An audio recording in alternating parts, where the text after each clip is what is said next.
Hello friends, எல்லோரும் எப்படி இருக்கீங்க? எல்லாம் நல்லா இருப்பீங்கன்னு நினைக்கிறேன். நான் எப்படி சிக்கனப்படுத்துகிறேன், கரண்ட்டை பில்லு வந்து எப்படி சிக்கனப்படுத்துகிறேங்கிறத நான் உங்களோட ஷேர் பண்ணிக்கிறேன். நான் மோட்ரு போடுறப்போ எங்கள் வீட்டில் ஒரு 10 நிமிஷத்தில் டேங்க் நிறைஞ்சிரும். அப்படி இல்லைன்னா 8 நிமிஷம். அந்த மாதிரி ஓவர்ஃப்ளோ ஆகாமல் அதுக்கு முன்னாடியே நான் ஆஃப் பண்ணிக்கிடுவேன். இந்த மாதிரி டைம் பார்த்து ஆஃப் பண்ணிடணும். இன்னொன்று வந்து யாருமே இல்லாத இடத்துல வந்து ஃபேன் ஓடாதபடி, நம்ம யாரும் இல்லை ஃபேன் ஓடிட்டுருந்தால் நம்ம பார்த்து ஆஃப் பண்ணிக்கிறணும்.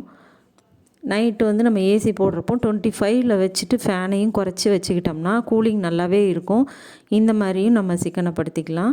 அதன் மூலமாகவும் கரண்ட்டு பில்லு கம்மியாகும். ஃபுல்லாக வைக்காமல் ஏசியை 25ல் வச்சுக்கிட்டிங்கன்னா நல்லாவே கூலிங் இருக்கும். அந்த மாதிரி நான் செய்வேன்.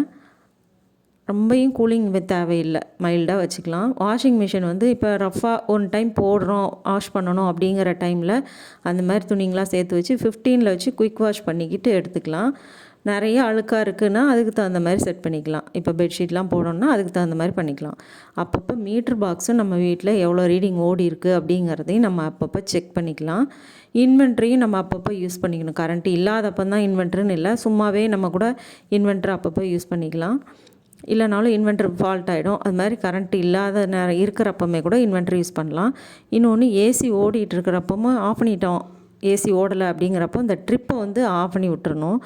ட்ரிப்பு ஆன்லேயே இருக்கக்கூடாது. அப்போ அந்த ரெட் லைட் எரியறப்போ அதன் மூலமாகவும் கரண்ட்டு வந்து ஏசிக்கு பாஸ் ஆகிட்டு தான் இருக்கும். அதனால் ட்ரிப்பை ஆஃப் பண்ணி வச்சிடணும். லைட்டு தேவையில்லாமல் எரியுது, அந்த மாதிரி டைமில் ஏதோ ஒன்று வேஸ்ட்டாக லைட் எரியுதுன்னா அதையும் நம்ம பார்த்து ஆஃப் பண்ணி வச்சுக்கிட்டா நம்மளால் முடிஞ்சது கரண்ட்டு பில்லை சிக்கனப்படுத்தலாம். தேங்க்ஸ் ஃபார் வாட்சிங்.